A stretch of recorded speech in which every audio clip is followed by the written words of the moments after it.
start with you, Dr. Agarwal, because you recently talked about mixopathy and how, the government should not be emphasizing that, and, you think that they should take their time over that. Talk a little about that. See, there was a suggestion by some Niti Aayog to the government regarding the mixopathy, teaching all kind of pathy at the undergraduate level. But definitely we discuss with the government, and the government is not there, on record they said that they have no planning to bring that other pathy education with the combining with To mix yes, the yes. So disciplines. now there is nothing like that. Only thing what they are telling in the induction program, they are telling the students the entire pathy is available in country. So that is fine with us. So knowing about what are the existing pathy in the country, I don't think that there is any point.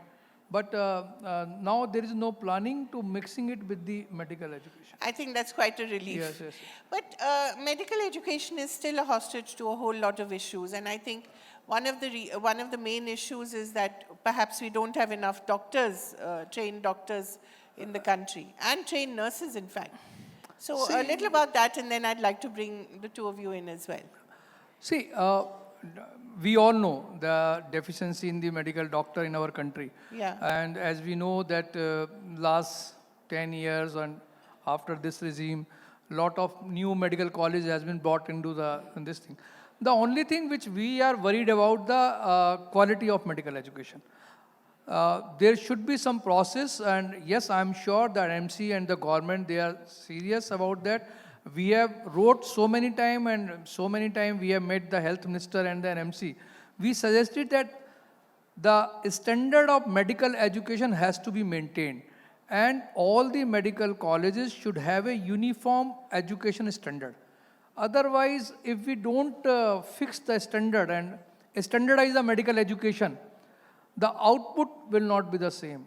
And that is very important, because whoever is coming as a doctor after completing MBBS, they are going into society and treating the patients. So that is very important, and I am happy that government is, yes, though a lot of things has to be improved, but their intention is good and they have start working on that direction. That is good. Could I bring you in, sir, and talk about the gaps that are there in the training of doctors and nurses, the two in particular? Yeah. Medical education is at crossroads today. Though we recently had the introduction of a new curriculum that is competency-based medical education, Yeah. still there are some issues facing medical education. For example, it was 2019 when it was introduced. We need to know how it has fared. We find that still there are gaps between the actual curriculum taught in the medical colleges and the societal needs. So this gap has to be bridged. That is one thing. We need to tailor our curriculum as per the societal needs, in which wherever the present problems that the public is facing, those issues have to be raised, like malnutrition, anemia in women. These are all things which are ever prevalent.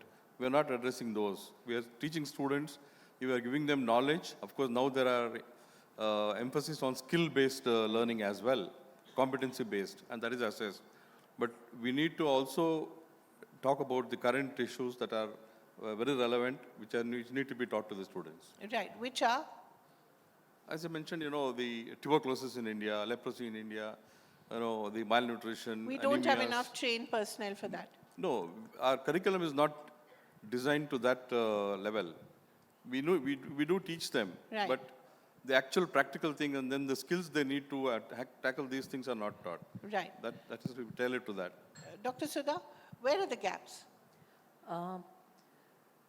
I would like to enlist, to start with, the gaps or issues which are currently prevalent. So I would start by saying, number one, rural India still does not have adequate access to quality healthcare facility. Number two, there is a necessity, considering all those factors on ground, there is a necessity to revive the concept of a family physician. Right. In other words, the family physician needs to be Absolutely. resurrected. And number three, handling patients singly in a rural setup is completely different from handling patients with somebody behind you, somebody supervising in a well-established setup. Right. I think these are the areas where medical education needs to be advanced and train the Indian medical graduate to handle a situation on ground, Right. all by himself or herself, without the help of gadgets, without the help of scans and radiological investigations immediately on hand. Right. So this has to be a development of the competency. No, Dr. Sachi was talking about the competencies. We have something called the competency-based medical education. But then how much of competency is really achieved? Like, okay, I know to take the blood pressure. Yeah.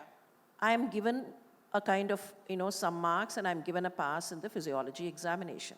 But then when I go to the ground and start taking the blood pressure for a patient all by myself, I would still not be comfortable. Right. So some kind of intensive hands-on, intensive internship, that needs to be given. The current internship pattern of 12 months is fine, but somewhere down the line, at least 3 to 4 months will have to be a real intensive hands-on on the ground. Right.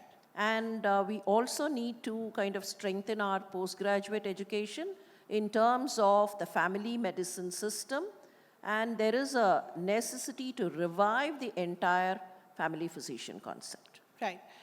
Talking about the rural setup, the primary health centers are mostly still in a shambles. And I think the government had a plan to create wellness centers. I don't know what has happened to that. Some But, work yeah. is happening on that line. But, as was rightly discussed earlier, the proportion of medical personnel available to the general population. If you take a state like Tamil Nadu, the statistics given is, one doctor per 300 people or so, 243 something in Tamil Nadu, and then it kind of, keeps going up, Karnataka, Kerala. But then if you go to places like Haryana and Jharkhand, one doctor available for about 6,000 plus population. So that is where the gap is, and probably it will take quite some time to, even if you have that number of medical schools and then churn out that many medical graduates every year, whether these people will be motivated to really work on the rural setup. So I personally feel, I've been with the Tamil Nadu Medical University for 4 years, and Sachi and I had been colleagues, but I personally feel something has to go into the curriculum where the prospective Indian medical graduate is kind of, motivated to work in the rural setup. Yeah. Some kind of value-based education, maybe, at the ATCOM level or at the yoga level, at the orientation level, somewhere we need to put in that Can kind it of a not thinking. be made mandatory? You can make it mandatory, but then just by making it mandatory, would it have the desired effect? You think It not? would be there on paper, but then working with all your heart and soul is something different.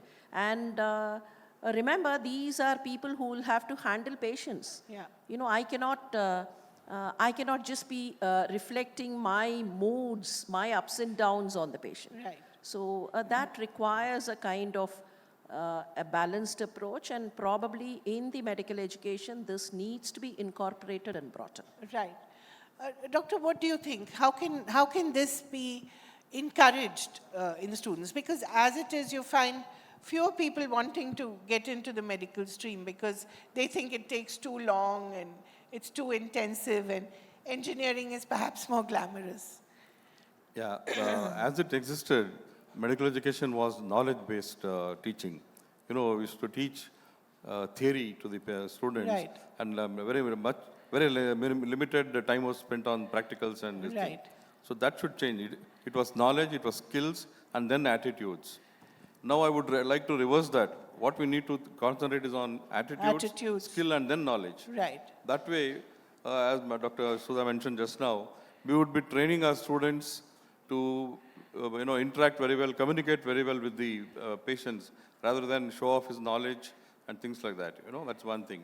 Secondly, we want doctors who does rather than doctor who knows. We should prepare our young doctors to have that skills, develop that skills. So I can completely concur with her that we need to train students towards skill development.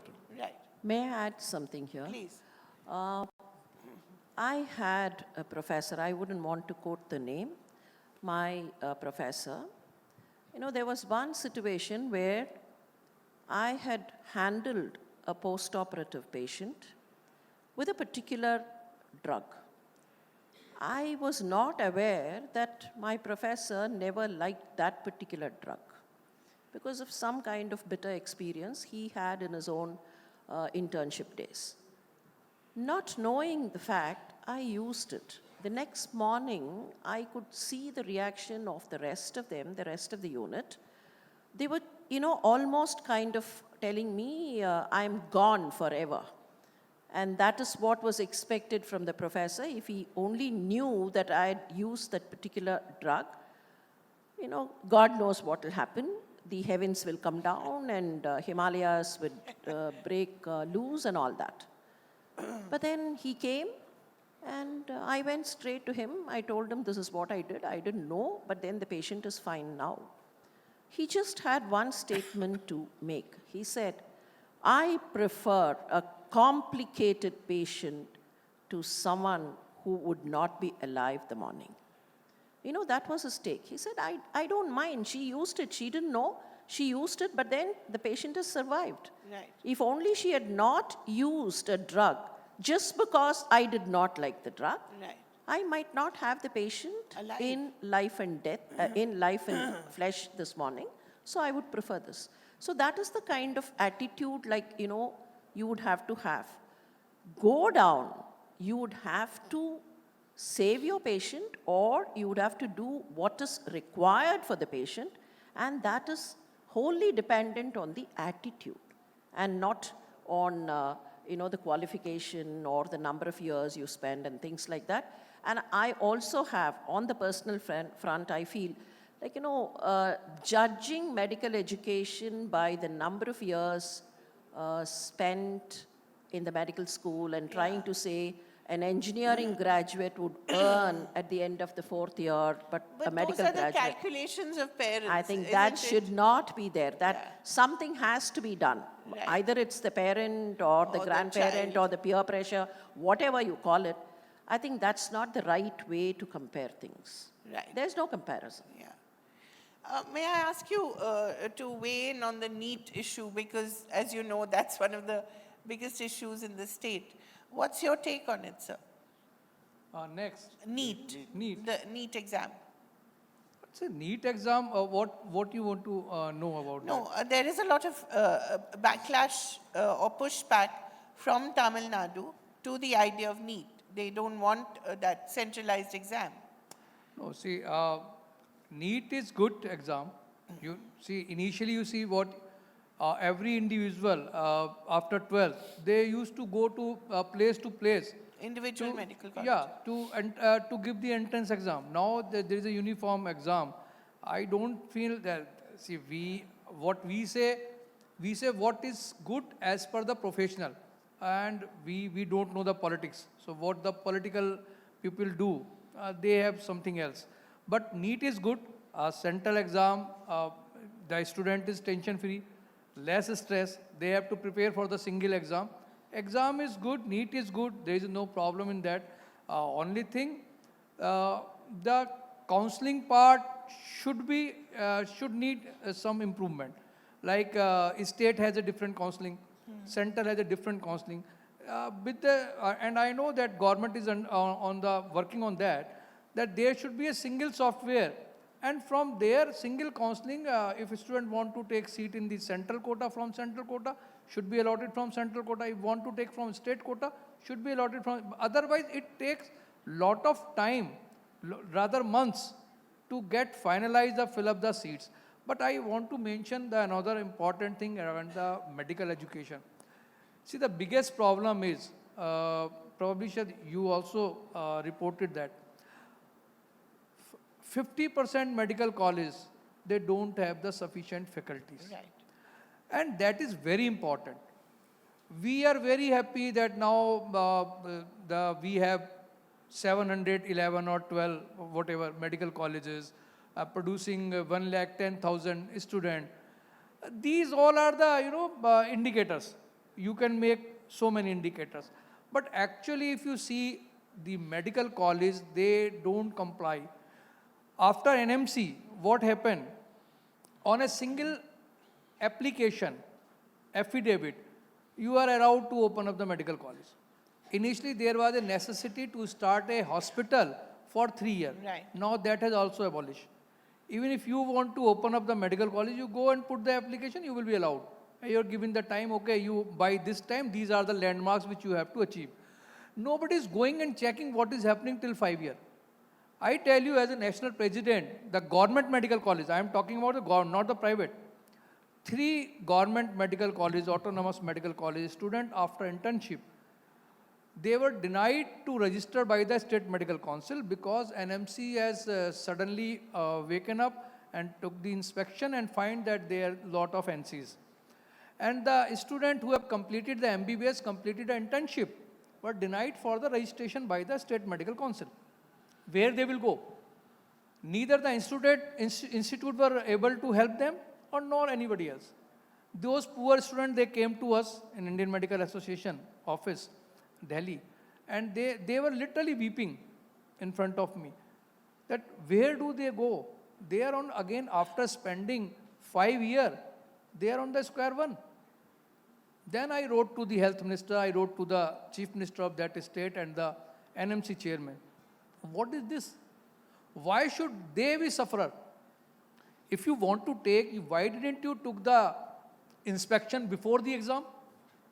Why are you now doing the inspection and rejecting those medical colleges, and what will those 300 students? But thankfully they listen to the Indian Medical Association and immediately they get everybody registered there. But see, this should not be the individual dependent. There has to be some SOPs.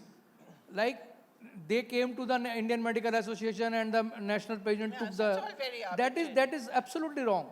There has to be some SOPs. Yes, these are the landmark. These are the time when we'll go the first checkup, Right. the second checkup, and they should ensure this. You see, you are the newspaper. You do the some survey across all the corner, not on the one particular state, and see what are the fallacies. They are not having the appropriate faculty there, and slowly and slowly they are keep on minimizing the eligibility of the faculty per student, because to compensate this shortage. This is also wrong. May I ask you to quickly... I'll go back to NEET and then come to this. As you rightly said, NEET is a good exam. It saves the de-stressed student. It saves the trouble of the student writing many exams, and they write one exam, and it's a level playing field. But my personal opinion is equal importance should be given to board exam as well. Like we had earlier, CET, they used to take 50% marks from the board exam, 50% from the entrance exam. That would eliminate 2 things. One is, it will eliminate the coaching classes. Right. The stress and this thing, money spent on NEET exams, training the students to appear for that will be taken away. Second, importance is also given to board exams. Otherwise, students start neglecting that. So this is what is required. NEET is good, one exam is good, give equal importance to board exam. That's true. Secondly, as I said about the faculty deficiency, that's only because that has arisen because of the fact that in the last 10 years or a decade, number of medical colleges have risen. It's almost doubled now. It's about 712 colleges at present, which was around 400 or 350 or something just 10 years ago. So this rapid rise in the medical colleges has given rise to, deficiency of faculty. That is one thing. Secondly, the faculty positions and the teaching profession is not attractive. It is not attractive because the salary given to these doctors are very less. After having put because MD is minimum, MD/MS, which means that he'll take around 8.5, 9 years for the doctor to graduate, postgraduate, and then he gets a very less salary. So it is not attractive at all. The NMC and think tank should think about this thing. They should make it more attractive and try to attract more young doctors. That's one thing. Secondly, they should be trained and then allowed to get into the colleges. Right. There is no formal training at all. These two things should be addressed. Yeah. Dr. Sudha, closing thoughts? Yeah, I think NEET, much has been told, and as rightly told by Sachi, it has to be a balance between the qualifying examination and the kind of bodies. training, because intelligence is something that can be trained. Right. So questions or, the exam should be based on the qualifying examination or the content that goes into the qualifying examination.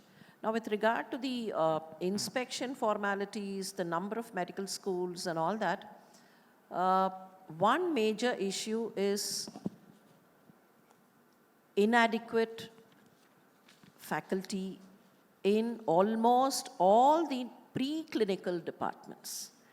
Like, the preclinical departments, especially anatomy, physiology, biochemistry, microbiology, not many takers. And you would have seen last year, in the postgraduate selection, even those who had scored 0 percentile in the NEET were given seats, were given the postgraduate seats in anatomy and physiology.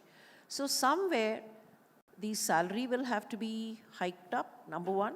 Some kind of social security and social status. Dr. Sachi, I would even go on to say the preclinical colleagues are not even respected by their own clinical colleagues. So that's one, kind of a discrepancy that prevails within the system, and that has to be addressed by people who are responsible for running the system. Wonderful. Thank you so much. We're out of time, but thank you very much. I think we've managed to address quite a few things within the short time. Thank you. Thank you so much to all our speakers on stage. A loud round of applause, ladies and gentlemen. At this